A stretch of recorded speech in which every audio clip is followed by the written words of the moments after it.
Yo, it's Sigma Prepper, where wisdom is the key. We're ready for the future, staying ahead and staying free. When the world goes dark, we won't be shedding a tear. We prep with our minds, never ruled by fear. It's not the list of preps, it's the knowledge we flex. Gaining understanding and solving what's next. No sitting by a fire, eating squirrels on sticks. We'll be navigating chaos using Sigma Prepper's tricks. In the chaos of survival, your mind is your shield. When it all goes wrong, it's the wisdom revealed. The tech, the knowledge, the smart preparation. When the crisis comes, we're gonna own the situation. We understand the risks that tomorrow could bring. We adapt and survive, it's a wolf pack thing. SHTF, we break it down smart. From the big picture view to the detail in the parts. Drew Law's got you, his knowledge on tap. Real-time strategy, he cuts through the crap. From the high IQs to the tech we choose. We're ahead of the game, we never gonna lose. We stay prepared, never needing to fight. Join Sigma Prepper and we'll make it through the night.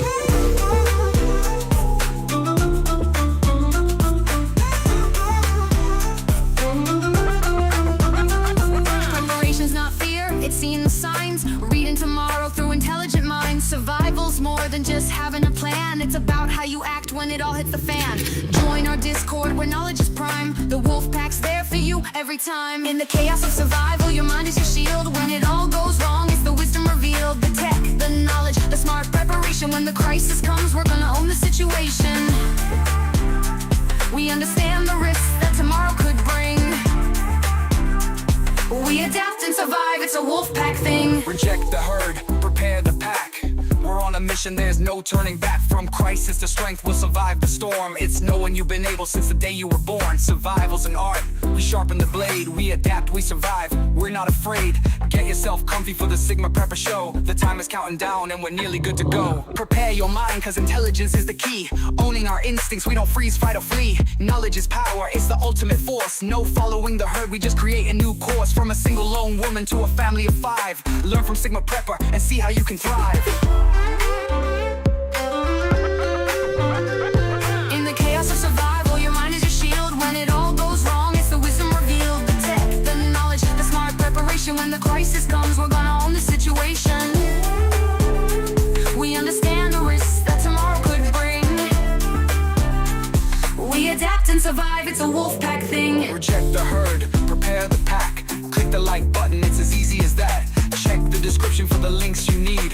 Follow my socials, subscribe to my feed. Support me on Patreon to gain the edge. Discounts and freebies, just make a pledge. The countdown's done, it's time to go.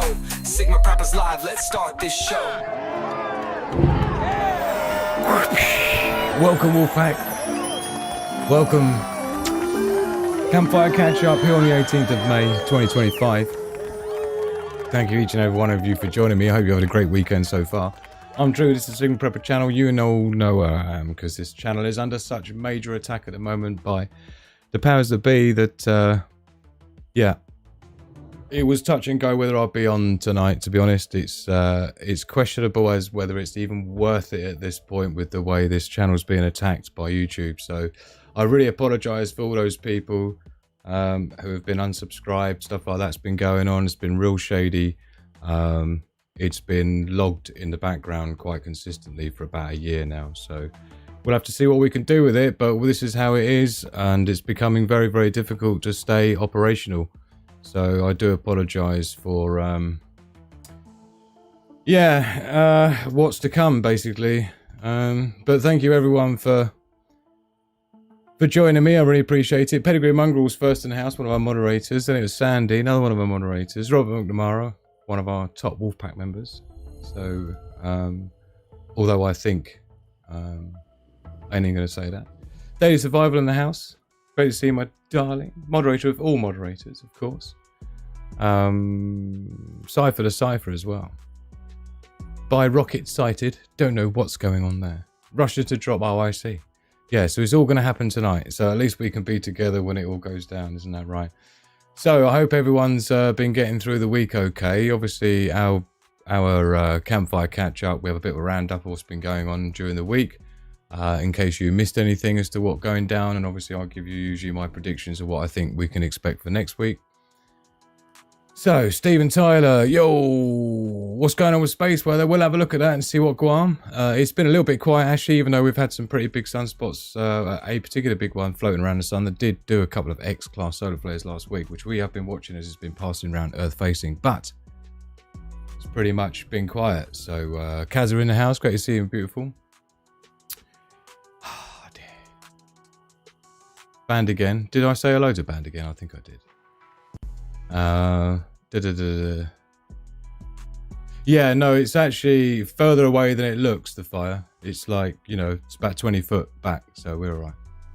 I can feel the heat from it and the crackling sound, but that's about it. So I'll tell you what, you know, as I always say, Sunday, just looking at the mainstream world news, Sunday, weekends, not usually much goes down. Monday's where it all kicks off, but there'll be a few things we'll look at. Including things like space weather as well, and a few other bits and pieces we'll talk about. And a key sort of few things on more of a wider preparedness kind of topic, which is eating away at me that I need to cover. So we might get into that. I've got a dedicated show for the thing, but I need to at least introduce the concept or the topic at some point tonight. So we've got that. Thank you to everyone in the Discord server. Thank you for joining us over there. Of course, the last show we had, we were talking about the jet that Trump was given as a gift. But was it a gift? That's what we were asking. Was it a harmless gift or was it a dangerous bribe? And basically, more than 2/3 of people said it was a dangerous bribe, in their humble opinion.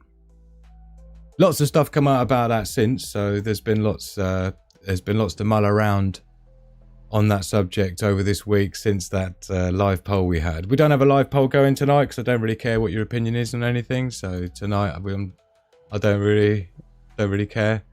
I was going to do a show yesterday, but I was just way too depressed, so I didn't. So here I am tonight. So you're stuck with me for at least the next 15 minutes. Love, peace, and progress to the pack. Thank you, everyone, for joining me. So, where do we even start with this shit show? It's difficult to know, isn't it, really? So, quite a few things going on this week, which I'm quite surprised about. And I don't want to say not much surprises me, because it's a stupid thing to say, but those that know me and the level at which I follow global news, global economics, and the stuff that goes on behind the scenes more so.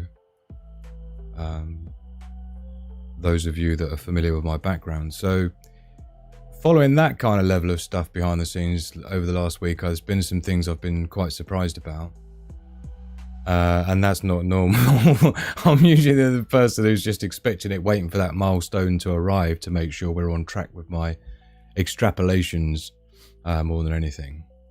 And there's been a few Y junctions taken that I didn't think would be taken.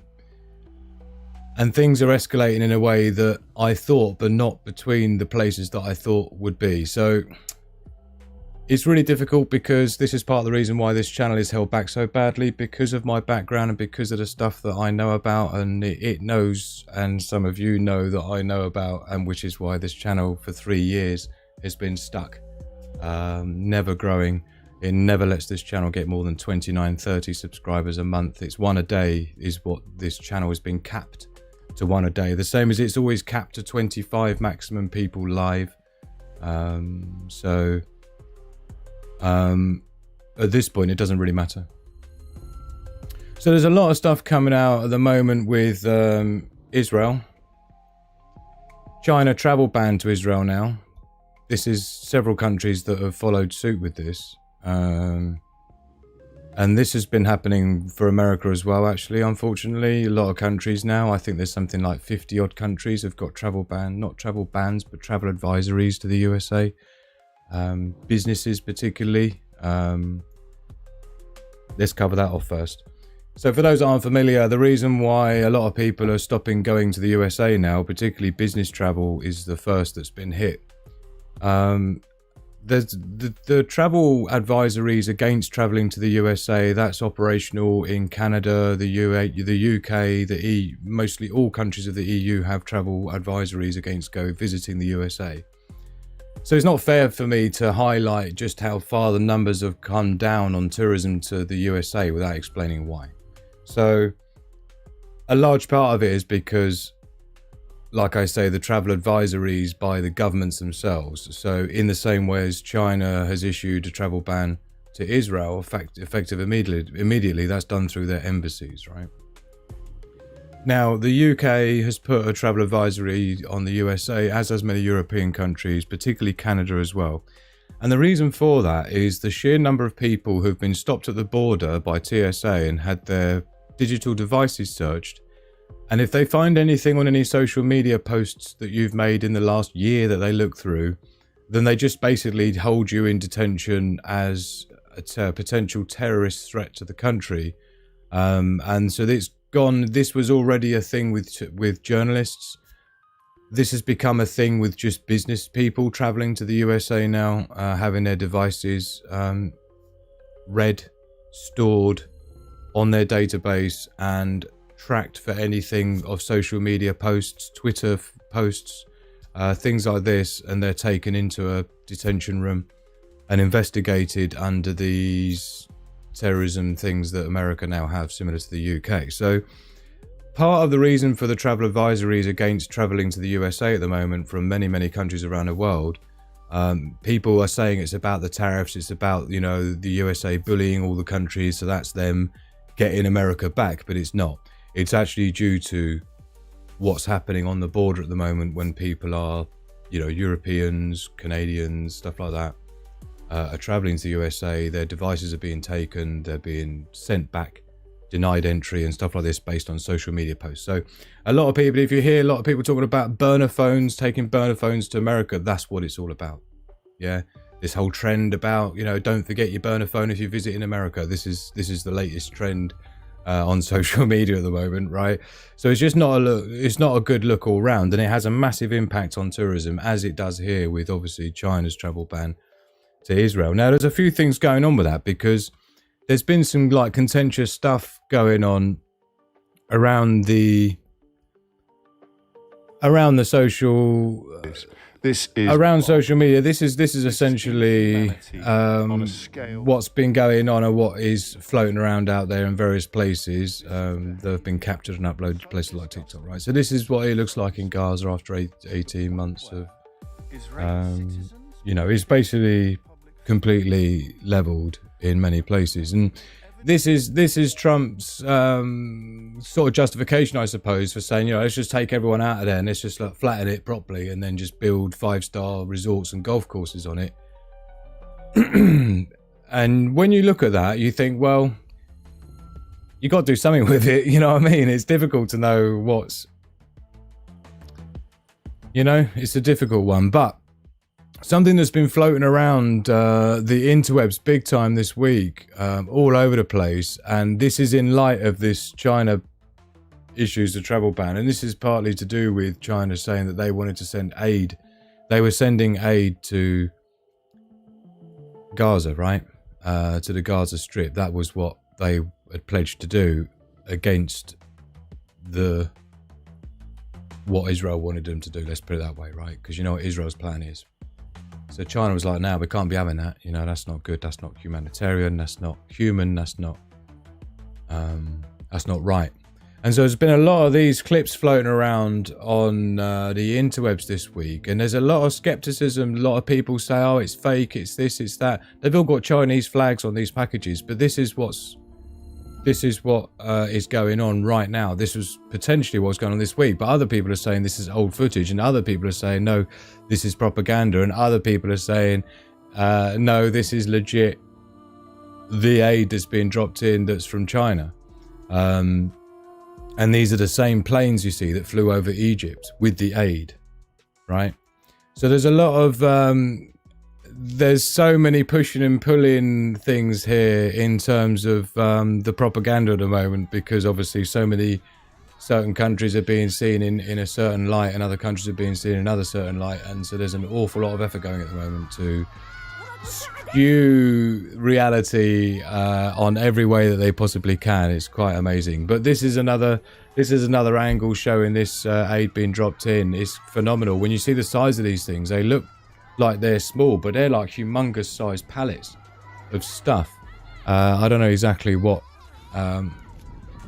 When I saw one close up, one of them looked like one of those big, like 1,000-litre water containers with the rebar cage, if you know what I'm on about. There's a word for those. But so let me know what you've seen live in the chat, because there's a lot of to-ing and fro-ing about what's real and what isn't at the moment. And this is what I've always said, you know, when you start getting into Warzone mode, the first thing that you lose is the truth, right? And this is where both sides are just coming out with everything they can to try and cover up and patch up all their bullshit. And this is essentially where we've got to. And this is to be expected, as I said years ago, about how when the West dies, the Western Empire dies, you'll know, because we'll be acting as though we're fitting on the floor, foaming at the mouth. And this is kind of what we're seeing, right? So it's kind of all to be expected, but I didn't expect to start seeing the things that I've seen with Trump turning his back on Israel. Is quite interesting, and Netanyahu. That's not something I expected to see anytime soon. And chime in live in the chat if you're also surprised about that U-turn. And that's not to mention the deals that he's doing with Iran and things like this, which again, super against what Israel wants to see. And so these are the things that I'm just mentioning that I'm surprised about. The other stuff is kind of just by the by, but that particularly, I think, is something I wasn't expecting to see there be any navigation away from Israel, because if anyone knows history, they'll know what happens to leaders who go against that. Yeah, it typically doesn't end well. So oh man, it's just so there's a lot of weird things going on. There's a lot of weird alliances, even, to be honest, with what's been going on with Trump going to the UAE. Saudi Arabia, Qatar not so much, because they've had loads of deals going, Trump and Qatar anyway, with obviously that golf course deal they did last year, the Boeing 747 deal that as well has been done, which is a bit of an interesting coincidence. Obviously they've given him a Boeing jet for him, ironically as well, coincidentally. But so there's a few deals that have been done behind the scenes, of which, you know, who benefits from quite greatly. So I'm not surprised by that. But where Saudi Arabia hadn't renewed their petrodollar contract to be selling the oil in petrodollar, I didn't know if that was going to be the start of the end of the petrodollar being phased out, and it would be Saudi Arabia that would be the first to do that. And when they didn't renew that 50-year contract that was to sell oil in US dollars, a lot of people were suggesting that this could be the start of the end and further de-dollarization, and that being a big one. But obviously, in light of what we've seen with Trump going over there, doing whatever's been done with the Saudis, because they're talking about billions and billions and billions of, you know. So there's a lot of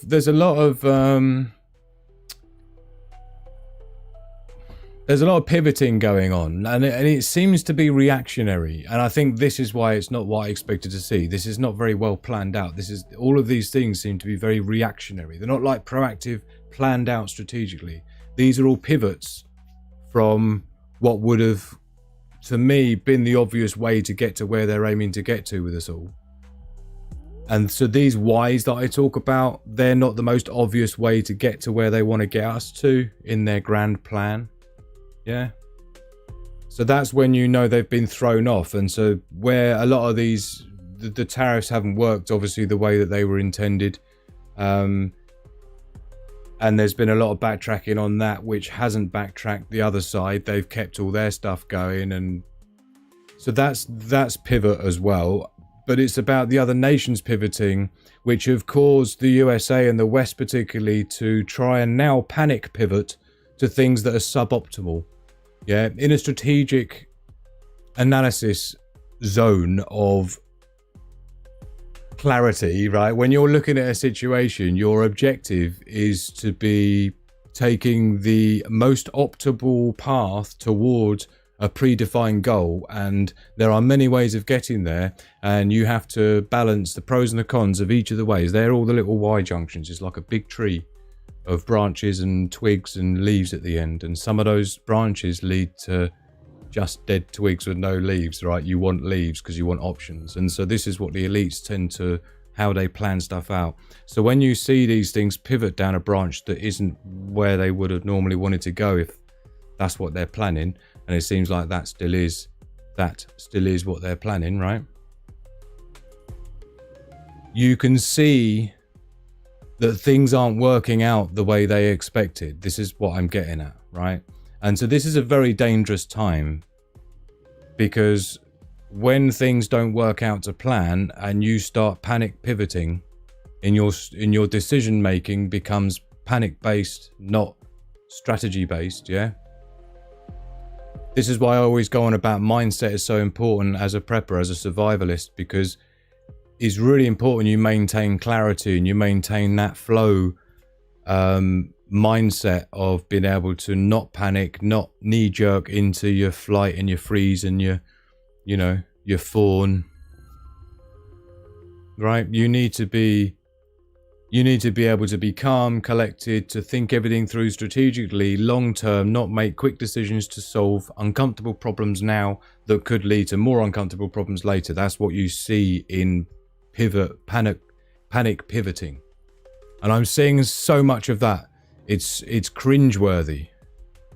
It's cringeworthy. And this is why we're seeing what we're seeing with the stock market being so volatile at the moment, is because just people don't know what's going on. They don't know what the tariff rate is or not. Is it suspended for how long or not, and what happens after that or not? But now it's another 30%, and now they've just added another 25% onto these products. It's like, because no one actually knows what's happening where, it's really the opposite thing you want to maintain healthy stock market, because they want predictability, they want stability, and they want to be able to maintain their portfolio with some confidence, which is the complete opposite from what they've got right now. They don't know how much, you know, businesses don't know how much it's going to cost them to get their stuff imported. So how do they even know if they want to even push the button and order their stuff that they need for the seasonal stuff for Christmas, the gifts and all the seasonal bits and pieces, right, that come from China?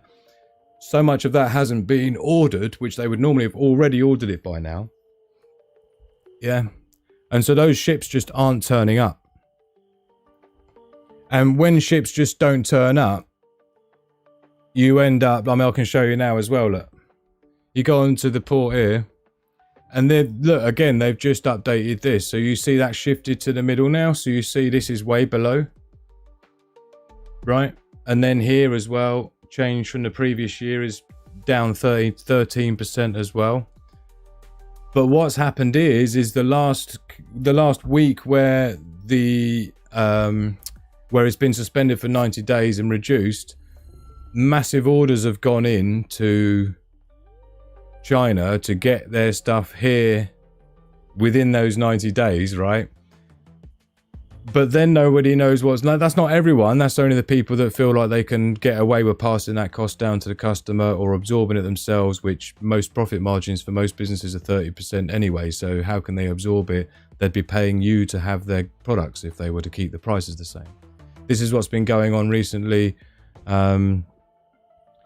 where Trump's been calling out Walmart because Walmart said they have to put their prices up. This is the video that I did, who pays the tariffs. Obviously, as we learned in that video, it's you, the consumer, who pays the tariffs. It's not China. They had their money 12 weeks ago. The money's due and payable. The tariff you got to pay to the American government is due and payable when your stuff arrives in the LA port, or any other port from China. Bosh, you get a bill for, you know, hundreds of thousands of dollars or whatever, subject to the value in your container.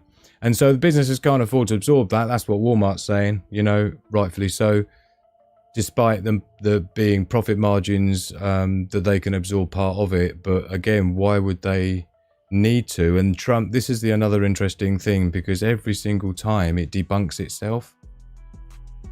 So let me explain. And I didn't plan to get into this, but fuck it while we're here. Because we need to put our heads together and ask ourselves the question, what's really going on? Because this isn't...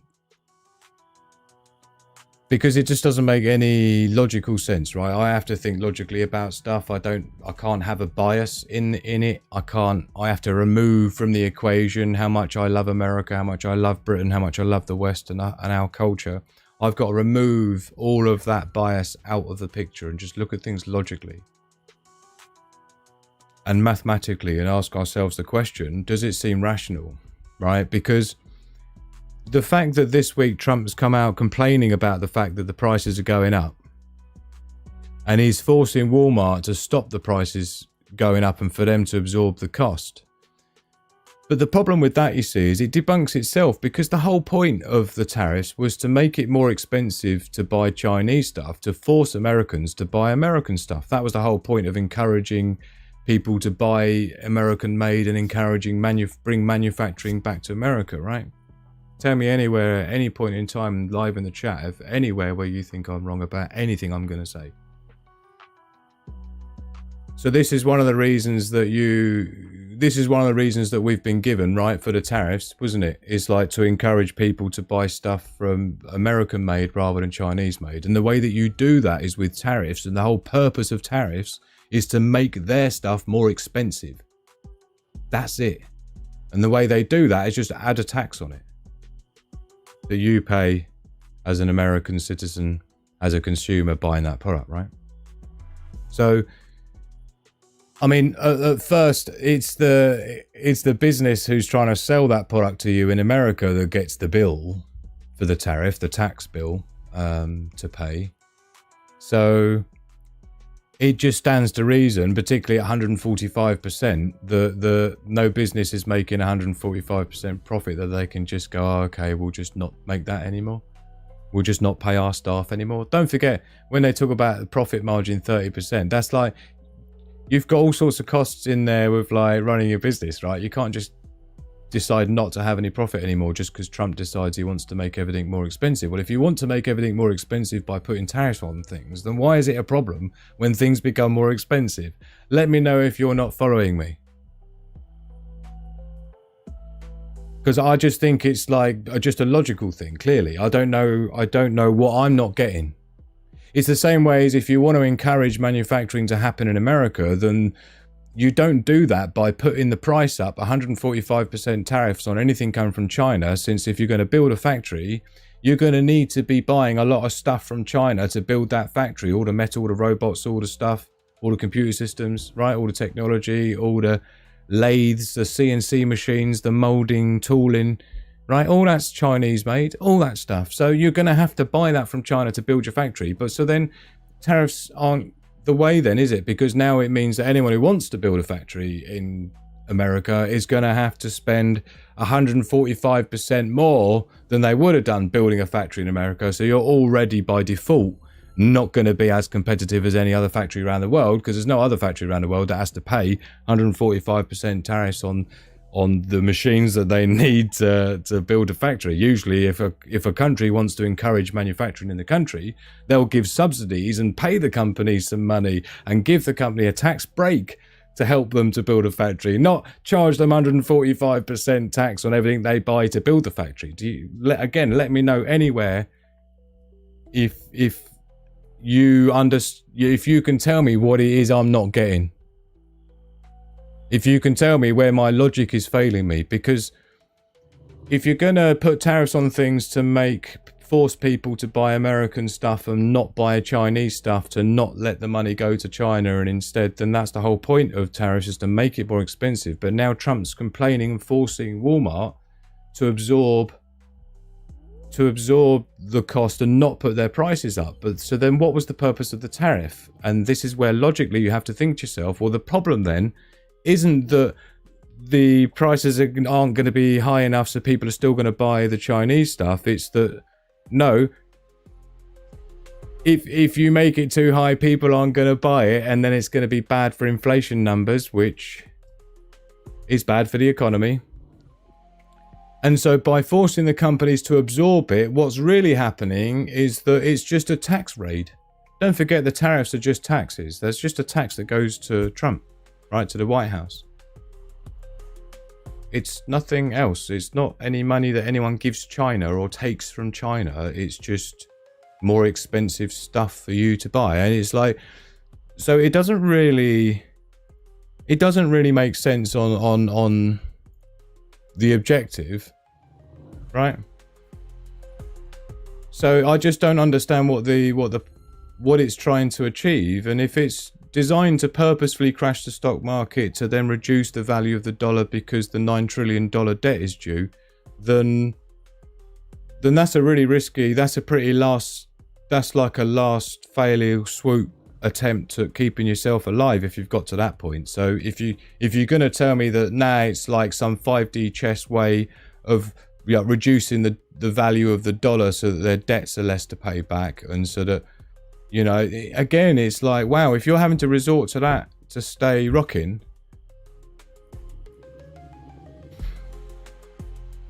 so it just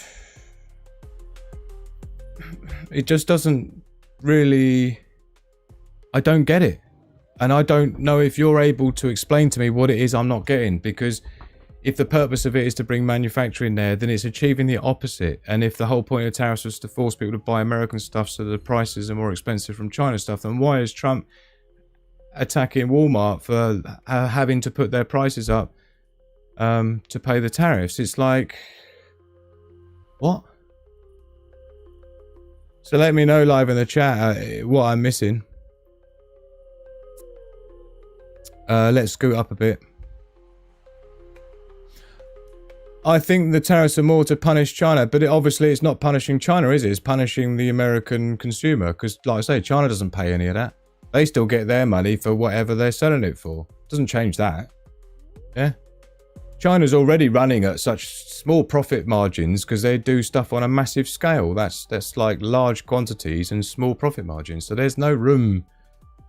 You know, if like you call them up and say, oh, you need to like reduce your prices by 30% because I'm getting bloody hit by a tariff tax over here in America when it arrives. So can you make it less? They're going to be like, nah, that's the price. It's already down to the bone. And, you know, if you can't afford it, then obviously we've got hundreds of other fucking factories around the world wanting us to make stuff for them. So we'll just make it for them instead. This is the problem.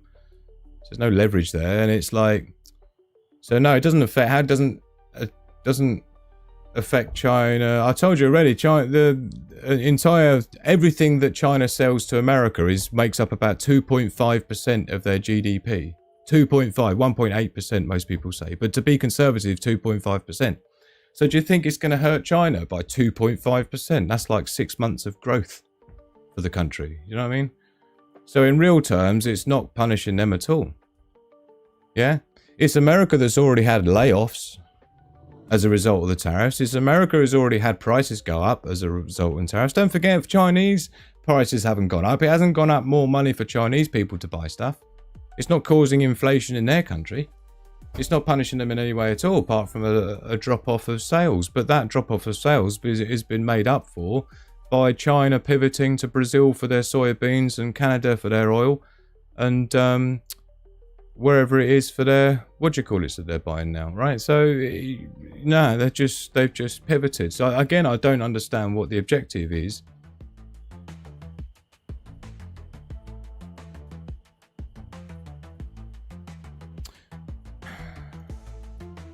And you know, people come out with these wild things to say, oh, you know, it's like some convoluted way of crashing the economy and crashing the dollar, and then it's the Great Reset, and then it's like, you know, your central bank digital currencies rolled out and create the crisis, you know, blah, blah, blah, blah, blah. The Hegelian dialectic, problem, reaction, solution, yeah? But again, that feels a bit far-fetched because there's too much, there's too much animosity, there's too much like warmongering going on around the world between countries. There's even Pakistan and India. It's just bubbling, yeah? And it's bubbling because it's teetering. And it's teetering because of the amount of debt. And you can't fix a debt problem with like issuing more debt. This is why the bond yield rates are going up. Yeah? This is why the Baltic Dry Index is going down. Yeah? If you don't know what I'm talking about, then just trust me, it's not a good look, right? And it's continuing on, and it doesn't make any logical sense. It's really got me stumped. Yeah? And there's, I don't mean to sound funny, but there ain't a lot that gets me stumped, for those that have followed me long enough. And it's not to say that I know everything in the world, but I spend most of my time following this stuff, connecting the dots, and then spending an awful lot of time thinking things through, and from so many different specialists and sources around the world, that it's just, I'm usually able to make sense of stuff. And this is what I'm saying, all this pivot stuff going on as well. Bit of new drone, it's not really new drone technology, but this is interesting because I built a drone jammer as part of, for those that don't know, I did a lot of prototype engineering, a lot of stuff for, let's just say, aviation. And there was always a problem back in the day when it came to autonomous drone flight was, you know, jamming of GPS signals is relatively easy. And when you're doing autonomous drone flying, particularly military drones like these, when you're doing autonomous drone flying, you're relying on GPS for it to know where it is and for it to know where its home is in order to fly back to, yeah? And so Russia's pretty good at jamming GPS. In fact, they're the best in the world at jamming GPS. And don't forget, Russia's got more satellites up there for GPS than we have as combined with the GPS from America, GLONASS, and Beidou as well, which is the Chinese constellation, and Galileo, which is the European one. There's QZX as well, which is like Japanese satellites, but you don't get to look onto them until you're actually in Japan. Anyway, what am I looking for on here? Oh yeah, here we go. So I've got a site here that you can go to, which actually shows you, it shows you GPS jamming map live.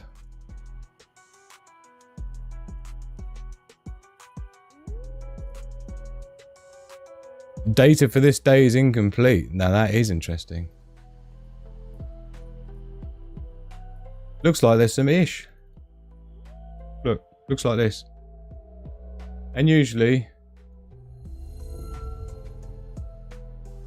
it will show you where the satellite is jammed on, and you see it says data for this day is incomplete. Never seen it say that before. So I wonder what's going on there. Maybe we're not, maybe it's illegal, we're not allowed to look at it anymore. Hold on, 17th. It's not going to give us the 17th either. Or 16th. Oh no, I can, okay. Well, at least you'll see what it looks like. This is what it looks like. This is the 16th. This is a couple of days ago. But you'll see these red areas. These red areas are where there's no, this is like totally jammed around here. And why do you think that is? Look at where we are. This is basically Ukraine and Russia area, right? So you see all these red dots. This is all the GPS jamming that's going on live. Just so you know. You'll notice it's not going on anywhere else, right? There's a little bit of Bidney going on here, look. Whatever that is. That's unusual. But check this out. Yeah, it's blatant. Blatant. So that's the sort of what I mean about GPS jamming, right? And Russians are particularly good at it. So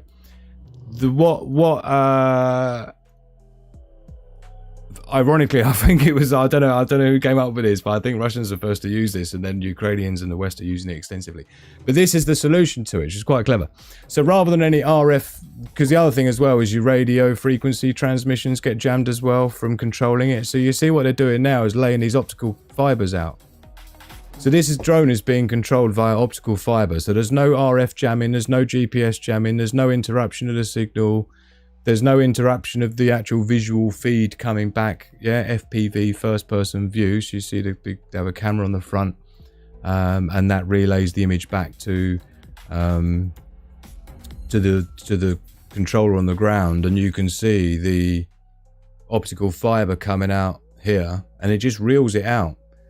And I tell you what, if you look at actual, I mean, don't, but if you see proper war zone footage like I've seen in Ukraine, what you see is like spiders' webs of this stuff over the trees. Let me know live in the chat if you've seen what I've seen.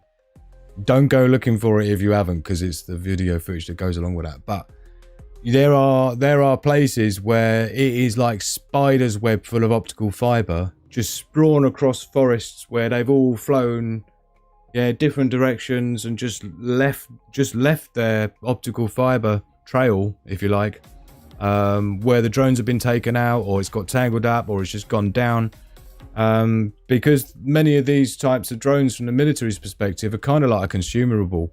Yeah, they're sort of like set and forget. They just send them off, and if they don't come back, they don't come back. They've got another 100 in a drawer, right? So they're kind of disposable in that way. So a lot of them never come back, and this is where you see these just spawns and spawns and spawns of optical fiber, just like, it looks like spiders' webs all over the trees. It's quite, you know.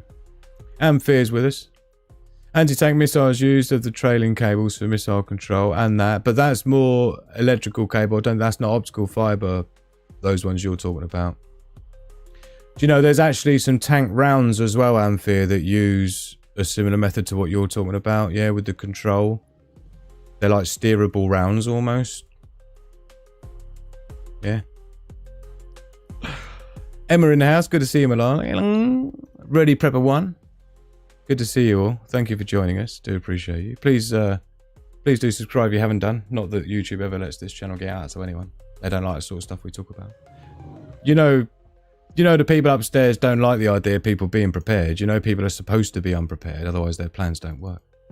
Talking of being prepared, check it out. I'd like to show you some cool gadgetry stuff that I come across that I think, yeah, that'd be pretty cool. Get one of these done up in the forest somewhere, right? Camoed up, obviously.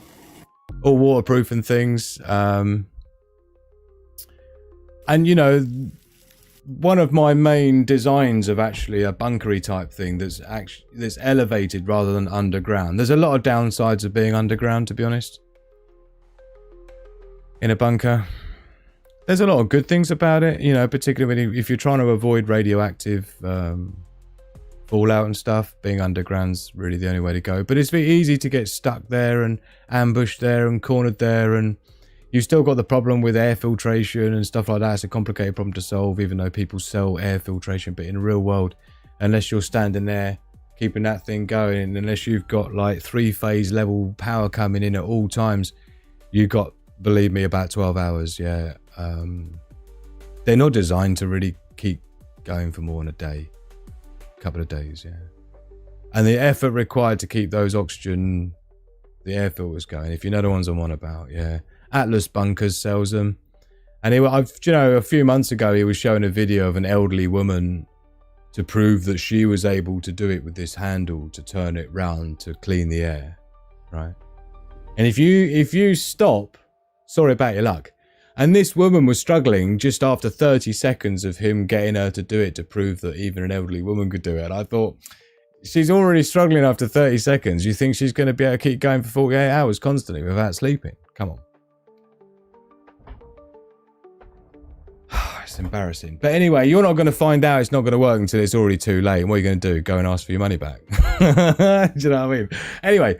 Yeah, I got a design for a bunker that's actually raised up in the air. A little bit like a water tower with a Y, you know, like a Y shape from the side with a dome on the top. And you've got massive round concrete pillars that go up to it. You can't climb up, they're slippery. They've got things going the other way so you can't climb up. But being up high is a great advantage in terms of seeing stuff coming. You can see them without them seeing you and stuff like that, right? You can pour stuff on them, like back in the day in the castles, you know, they'd pour hot tar and hot oil off the sides of that, yeah. And if it's designed the right way, it survives tsunamis, yeah, floods. Your bunker isn't surviving a flood or a tsunami, right? That's the first thing to know. It's not as easy as it seems. Anyway, I thought they were pretty cool. With the little steps to go down and ting. Yeah, I mean, it's a pretty simple little room, but I think for a little bug out in the middle of the woods where no one's going to find you, you don't really need much more than that. Let me know your thoughts on that. And they were pretty... catch you later, Cypher to Cypher. Enjoy the laundry.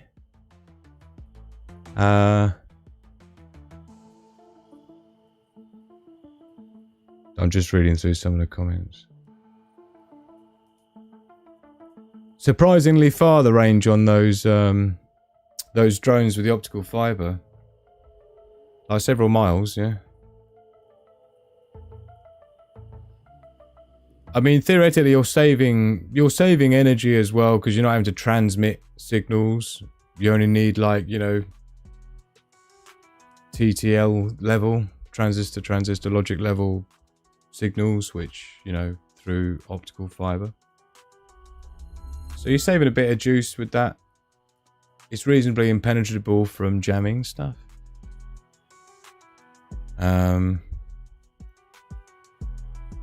I do appreciate you all being with us live in the chat. Oh, we were going to look at the sun, weren't we, to see if we're going to get fried. But it's looking alright, look. In fact, there's been nothing. Look, no noteworthy flare events. This 4087 was the one. This is the one, look, that did the X2.7 solar flare. But that wasn't Earth-facing, bear in mind. These other ones are just simple magnetic class beta and alpha, not even alpha, just beta. This one's beta, gamma, delta, so it is up for doing another one, yeah. It says here 5%, but... And it's kind of Earth-facing right now, look. If we look, Bosch, on the full visible disk, you see 4087 is up here, in the middle. To be honest, if it's going to be a direct hit for Earth, it's going to need to be south of the equatorial region. It's going to need to be south of the middle, about here, is the most optimal place. But not just a little bit past halfway left to right, middle. Little bit on the right, little bit below the middle. That's the sweet spot. Or not the sweet spot, the opposite from the sweet spot. The worst spot for it to go, ooh. And the reason it's not... The reason you don't want the sun to be... Well, not don't want. The reason the worst time is not right in the middle, but when it's slightly off, is because the solar flare needs to actually shoot ahead. For us, because we're traveling through space, right? And I can demonstrate this on the Enlil spiral. Look.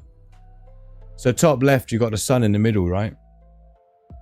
And it's a shame because there's no things popping off it. But do you see the spiral shape? So the thing is because we're moving through space around the sun, if the sun pops off now and we're here, it's going to hit past it. So as we're coming around the sun like this, we need the sun to kind of pop off there, so that by the time we get there, it's hitting us. Do you see? Anyway, just in case you wondered why it needs to be off center, but that's why. So it needs to shoot off slightly ahead of us because it takes 3 days to get here, roughly. If it takes less than 2 days to get here, we're in big trouble. That's like a Carrington event level stuff. But as you can see, it's pretty calm. So we don't have to worry too much about what Guam there. And earthquakes didn't look too shabby either earlier when I looked. 34 on the map, which is about average. And no anomalous regions particularly. Greece isn't amazingly common, but they're only little ones. So yeah, that's about it really. So we're not too worried about what's going on with the earth changes.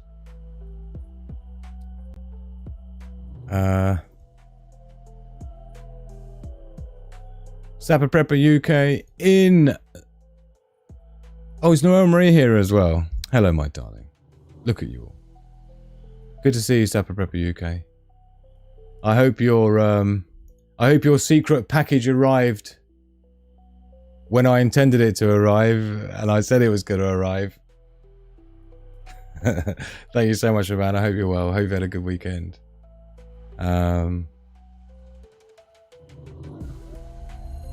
Right, let's see what else I've got in store for you. Yeah, I'll tell you what, another thing. The Outdoor Boys quits YouTube. Followed this guy for years. Let me know if you're familiar with the Outdoor Boys. But he's the guy who does like camping in super hardcore conditions, like super cold. Makes me cold just watching him. Right, digging out a snow igloo in like Alaska somewhere. And like just putting hot coals on the floor and sleeping on them. Yeah. Real hardcore stuff, man. He got respect. And he takes it on his own, you know. He goes out on a snowmobile and skis and stuff like this. Just... Anyway. He's grown massively. He's like millions and millions of subscribers. And I think he's just got a little bit much for him and his family. Getting recognised everywhere. And... You know, he wants to concentrate on his boys. And they're getting to the age now where they need to start thinking about becoming adults and things. Yeah, Daily Survival saw that. Sandy saw that. Gutted is quitting. Yeah, have you watched him before, Kaza? Good news. Thanks for letting us know, my man.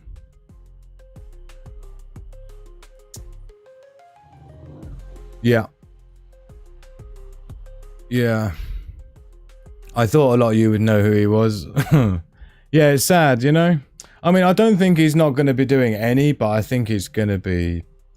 I think the problem is you start getting used to not doing videos. I had that on one of my other channels back in the day. So even though you intend to just have like a month off or a couple of months off to sort of try and figure yourself out and what do you really want out of life and, you know, do I really want this attention and all the other things that go through your mind, right? You start off with the intention of just maybe having a short break, but what happens is you end up getting used to not doing it. You end up getting used to not having that anxiety, not having that stress, that panic that happens when you're trying to get shit together. And you know, I get it. Let's just put it that way. I get it. So check this out. This is we like to soften things up a little bit to keep it balanced, but this is dogs bringing their friends home. Look at this thing. No.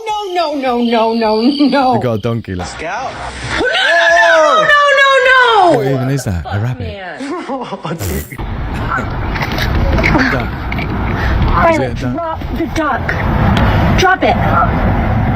What is in your mouth?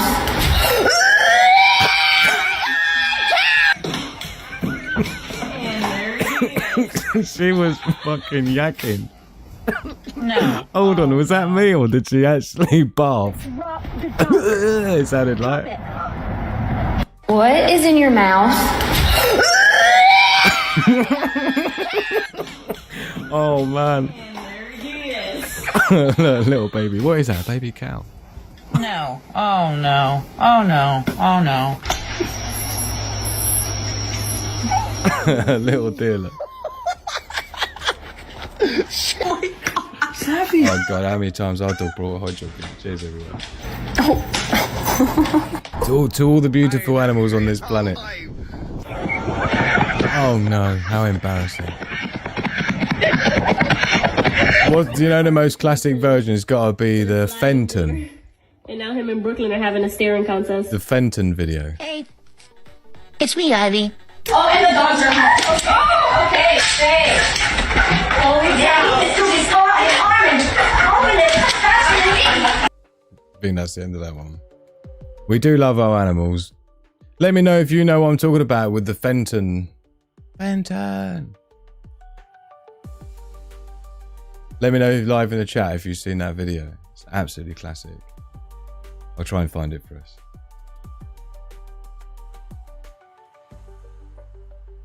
I bet if I just put the words Fenton in there, it's Fenton dog.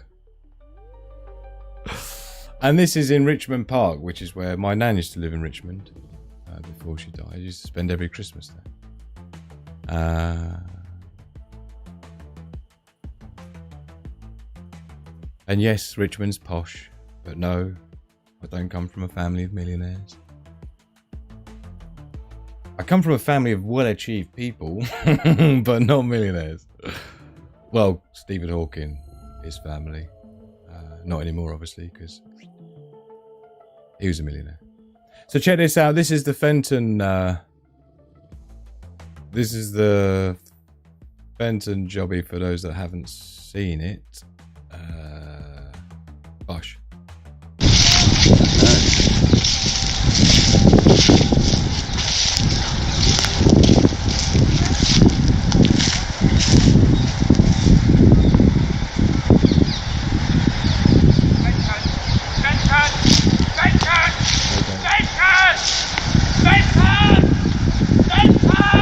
is the dog's name?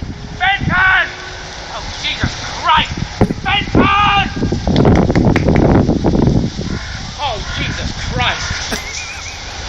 Benton! It's so British, it's not even funny. Look at this dude chasing on. It's just Jesus Christing the entire way down. It's just straight over the fucking road and away, man.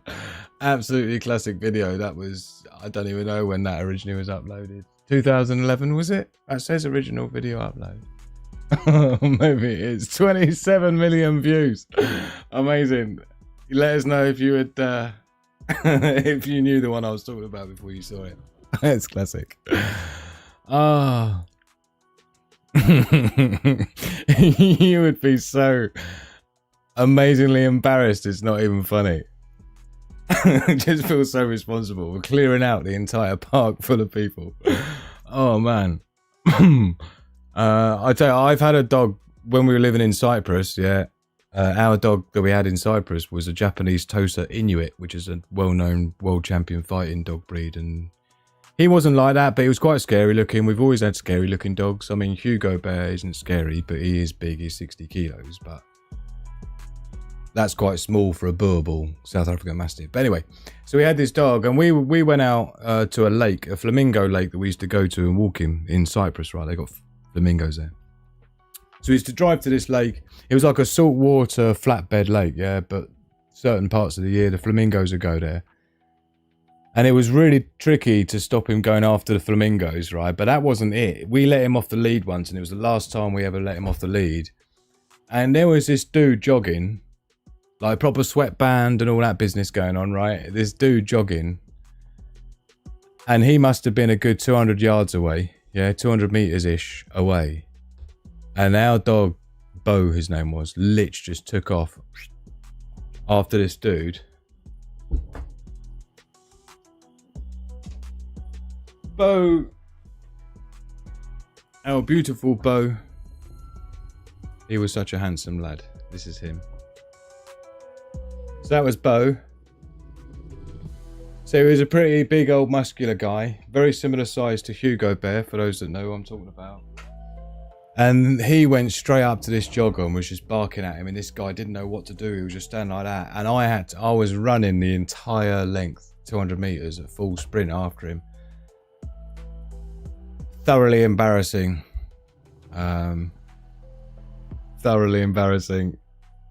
And there's nothing you can do but get there as quick as you can. Ella, stop. I'm destroyed right now. Oh, no, Ella, you have to stop now. You're gonna learn. Maybe say sit? No, it's not. I love that. It's so funny. It's his face and then the last look.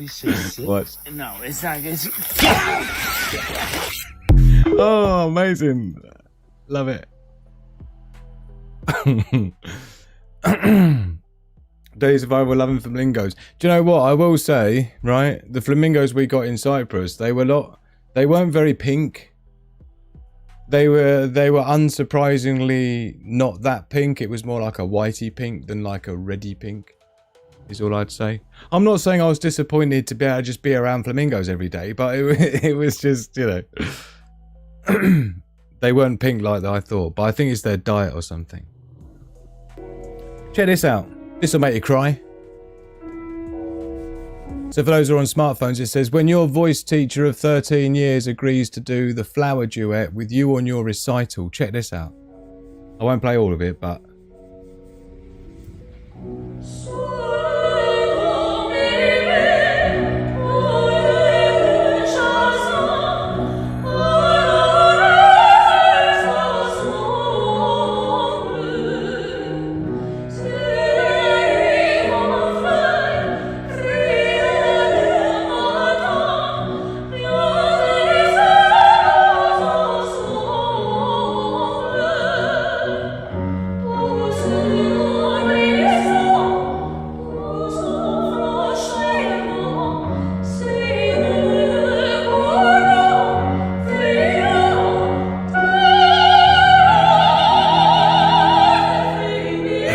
Honestly, that's super impressive, and I think it's important that we remind ourselves how beautiful humans are, because otherwise, what are we trying to prepare to survive for?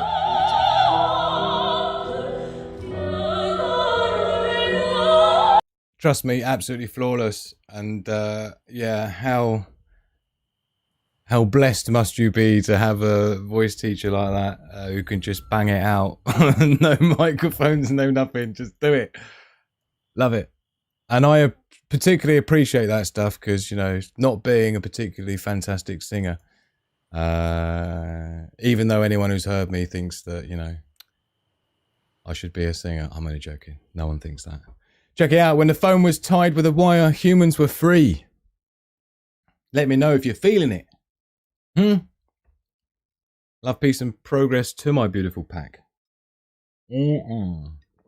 Thank you, everyone, for the way you help this channel by hitting the like button, subscribing, sharing, and, you know,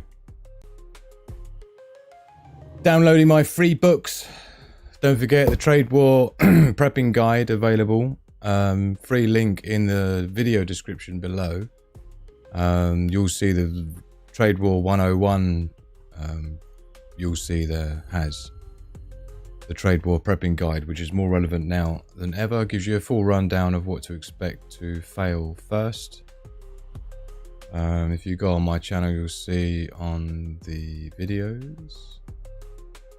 And you'll see here, Trade Wars 101, who pays the tariffs? This one top left. And when you jump onto there and have a butcher's, it gives you a full rundown with an animation all done, just so you know. Let's come back now. So, I'm guessing that's my cue. Just waiting for the stream to come back. Right. I apologise on the behalf of YouTube. It's probably because we've, yeah, it usually does that when we get to a certain number of subscribers. This is how YouTube clamps it down. So I do apologise for those that have been kicked off the stream, for those that have been unsubscribed, for those people who send me videos showing me that they hit the like button, they come back and the like button's unliked. There's a lot of shenanigans over the last 3 weeks, particularly ever since I launched the Trade War Prepping Guide for free. This channel has been under more attack than ever before. I've never seen anything like it.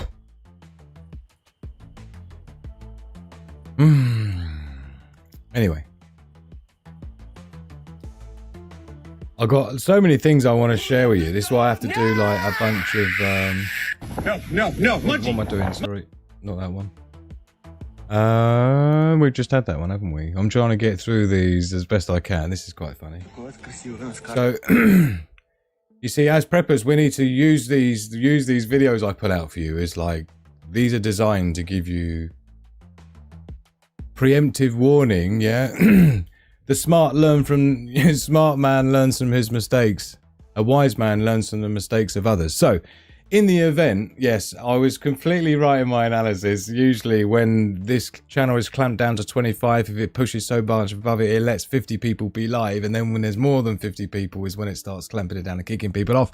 And sure enough, it's on 51. It's so funny and predictable. Now it's 49. Thank you, YouTube. You're so predictable. So the whole point of these videos is that I can help people to learn from other people's mistakes. So if you are in an SHTF scenario...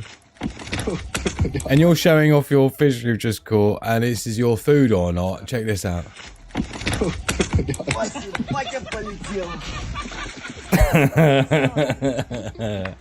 So, yeah, all that hard effort. I don't know how long it took him to catch that fish, but it didn't take him long to lose it.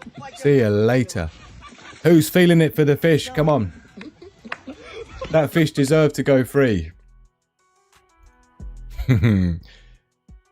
Thank you, Day Survival. In fact, you can just put the link to download the prepping guide daily in there. So that should work.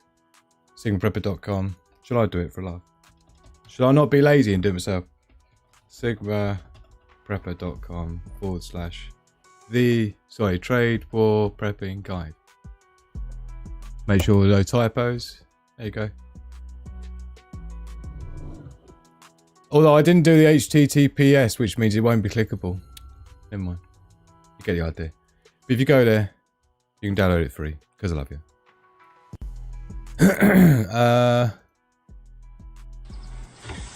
This one is classic. Obviously, what we've got going on with the economics at the moment, but Bitcoin's been going pretty wild.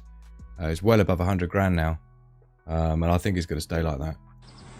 How I react to life after crypto trading for 4 years. Look, brilliant.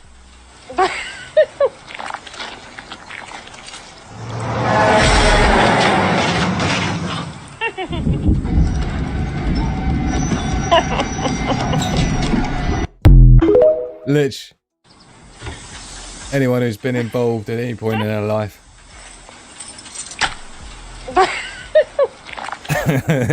Everything else seems okay in comparison. Let me know if you've seen the AI baby videos. Has anyone seen the AI baby videos? The internet's wild with them at the moment, particularly Trump baby. Yeah. This is how it looks. They say I fell asleep at a meeting in Saudi Arabia. Fake news. I closed my eyes for 2 seconds thinking, deep thinking, smart thinking. I just flew 12 hours, no sleep, straight into high-level talks. And guess what? I still ran the room. It's the hand actions and everything. No naps, unlike Sleepy Joe. They call it dozing off. I call it global strategy. America's back. Stronger, smarter, and wide awake. Let me know your thoughts on that, but there are many creepy AI vids in it. No one else loving them. Look, my dog would have grabbed a fish and run off of it. I'd have had the scraps in it, June. Love it. Well done to the fish, this guy, innit? Deserves to be free. Good to see you, Stephen.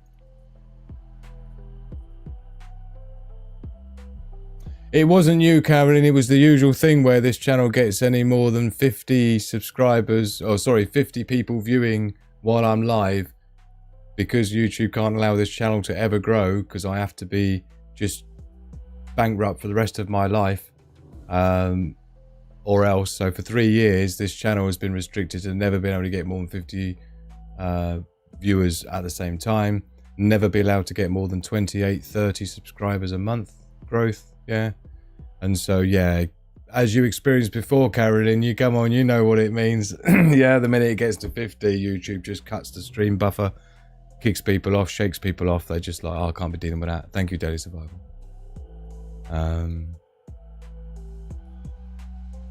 Yeah, it's kind of getting a bit boring now, to be honest. It's getting costly as well, because I just can't afford to run the channel anymore, being held back the way it is. It's complete sabotage, right?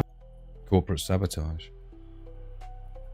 So yeah, this is what people were referring to earlier with this boat, the Mexican boat thing that crashed into the bridge, man. It's horrific. These people are still hanging from the sails, look. Yeah. This is the sails that got busted off, and this is the aftermath, right? And there's people literally hanging from these sails, no messing about. All going on side. This is like low-key, proper fucking worst case scenario. There was like a couple of people didn't make it, let's put it that way, right? And they were right at the top. So you can see the top sail, there was dudes like standing on the top, and that top bit was higher than the bridge. So they went smack, and then the whole thing came down, and a couple of them fell down 165 feet. Yeah, they did, Emma, yeah. 2, and loads injured. I don't know if I'm reading your mind or you're reading mine, Emma. Dear oh dear. But yeah, nasty. And again, it was all about a parade to celebrate and things. It was like a Mexican show, carnival thing to celebrate, right? Bosh, into the bridge. What an oversight that was. I mean, yeah. And you know what? I must have seen, not that video, I saw another video at least twice before I actually realised that they were dudes up there falling off. I was like, what's all them people, what's all those things along the top of each of the sail? I don't know what you call any sailors in the house, but you've got the mast obviously, but I don't know what you call the horizontal parts of the mast. But there's about 5 levels. And it wasn't until I'd seen it like twice, another angle, and I was like, is that people standing on there? And it was like, rewound it. I was like, oh shit. Nasty, man. Mechanical failure, ship lost all control. Yeah, I'm not sure on the. I'm not familiar with that bridge in terms of whether it's higher in the middle or maybe it was hit the side because it was supposed to go through the middle, which is high enough. I'm guessing. The boom. Yeah, I suppose the boom is the bit on the sailboat that swings around, but I don't know if they're booms that go. But boom's a good one, thank you, because that's the best we got so far. Navy sailing trim, leaving ports of people on the boom, ready to release the sails, 19 engine. Oh, man. Will Medic, good to see you, man.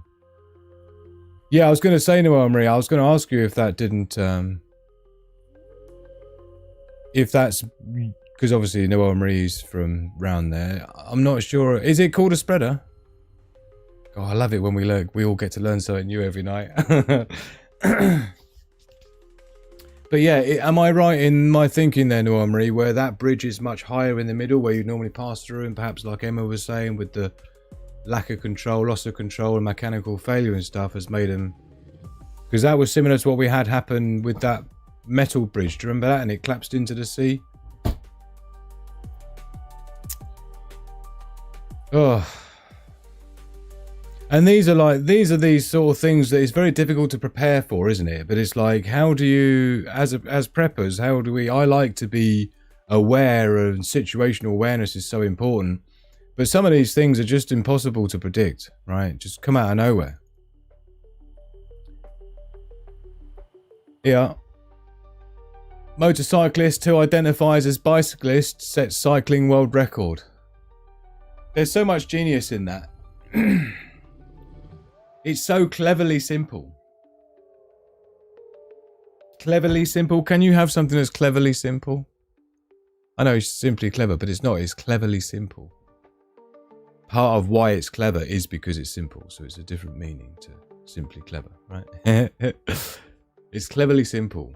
Motorcyclist who identifies as bicyclist sets cycling world record. I'm struggling to deny the connection. This is where rational thought is so important. Spars, grass monster. We've got spars. That's confirmed. We've got spars. We've got boom. We've got boom confirmed. What else have we got?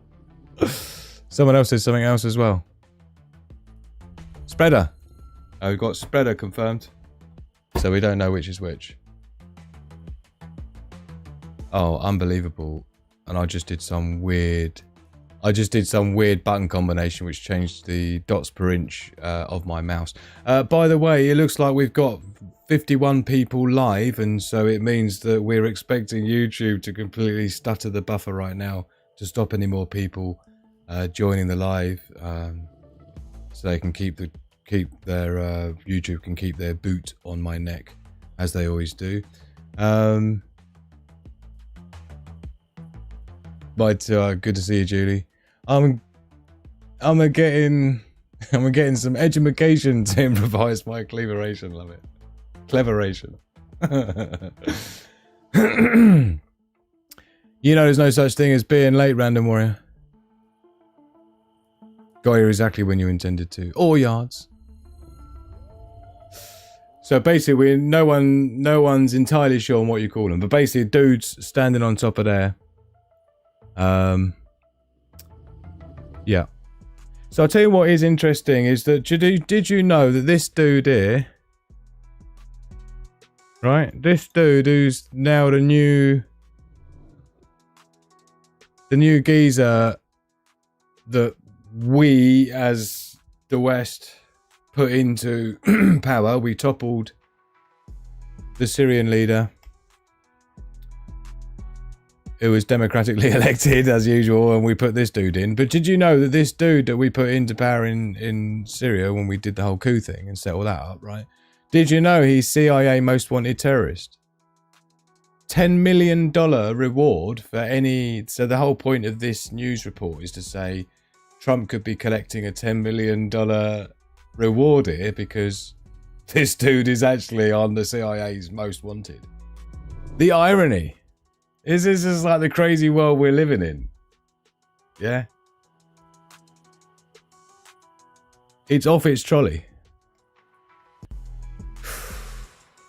It's off its trolley.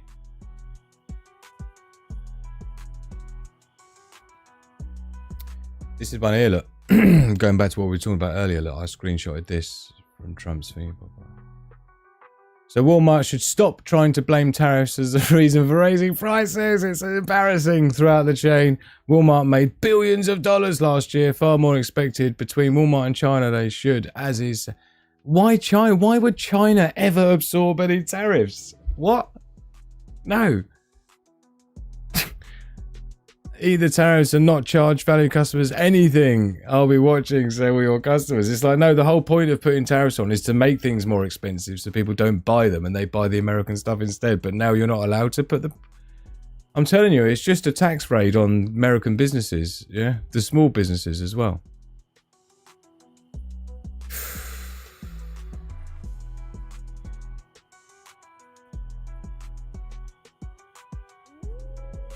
Oops. My Windows in the process of crashing. Yes, Willed Medic used to have multi-million-dollar live or dead reward on his head. I don't know what happened to that, whether it's still in place, but yeah. Probably unfair. Yeah, that sounds about right. It's just...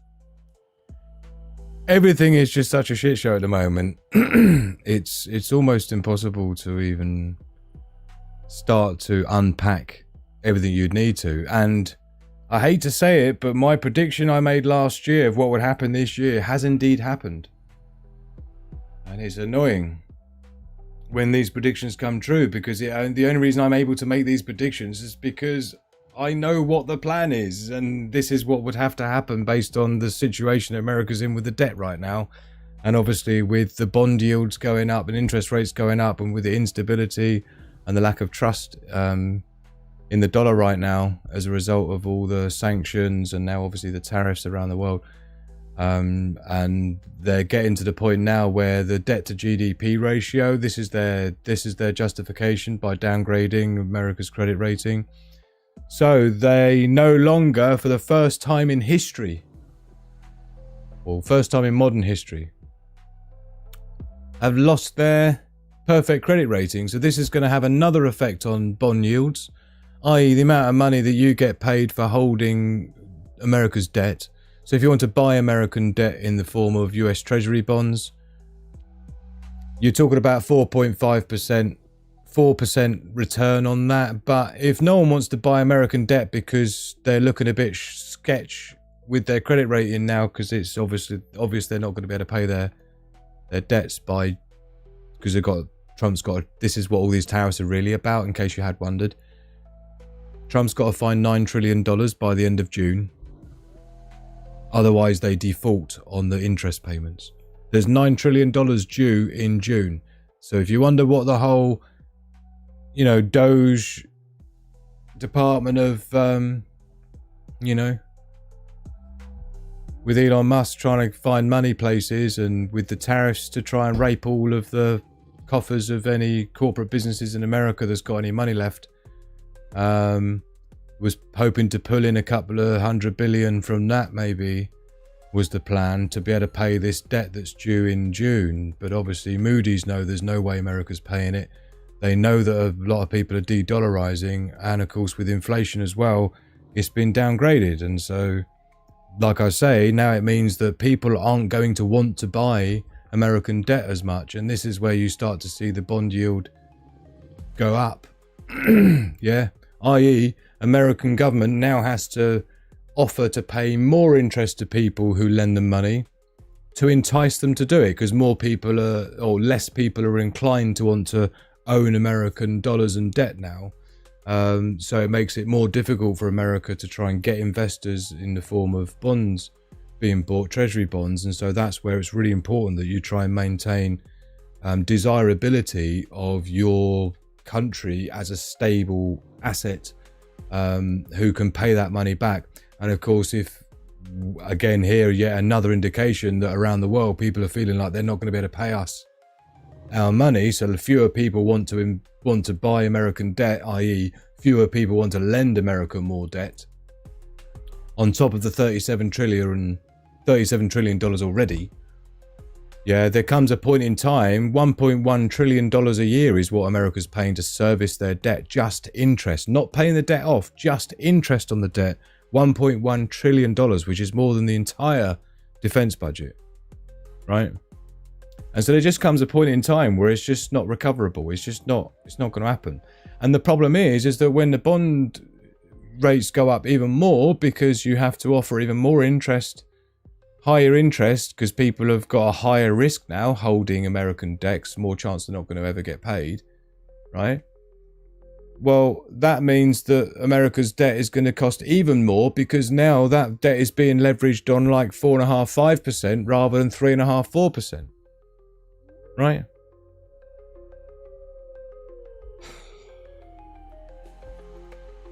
It was an easy one to predict, and so it's not anything fantastic by me saying, oh, by next year, last year, they won't have a perfect credit rating anymore, because there's no way they're paying that debt due in July, which I thought was July, but it turns out it's the end of June that America's got to come up with this $9 trillion from somewhere.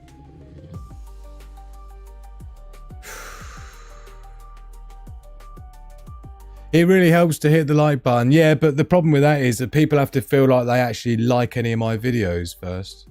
And I just don't get the feeling that anyone really does, which is why half the time I wonder if I'm just wasting my time with this channel in its entirety most of the time.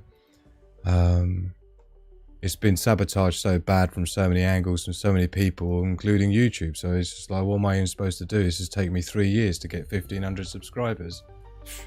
I used to get that in about 3 weeks for most of my clients over the years, building YouTube channels for the last, 15 years. I've been building YouTube channels for businesses. You'd think I'd know what I was doing. It's just bullshit, man. Anyway, I'm fucking done with it. So I'll see you later, everyone. Thank you, everyone. Thank you to our supporters from, well, I don't know what, a couple of weeks ago. Really appreciate you. Thank you for hitting the like button. It's been lovely to see you all. And what can I tell you? I'll hopefully be back tomorrow. Hit the like button if you're in the mood. I don't really care if you don't. It doesn't make any difference to this channel at all. I'll see you when I see you, everyone. In the meantime, love, peace, and progress to the pack. Reject the herd, prepare the pack. Click the like button, it's as easy as that. Check the description for the links you need. Follow my socials, subscribe to my feed. From a single lone woman to a family of 5. Learn from Sigma Prepper and see how you can thrive. We understand the risks that tomorrow could bring. We adapt and survive, it's a wolf pack thing.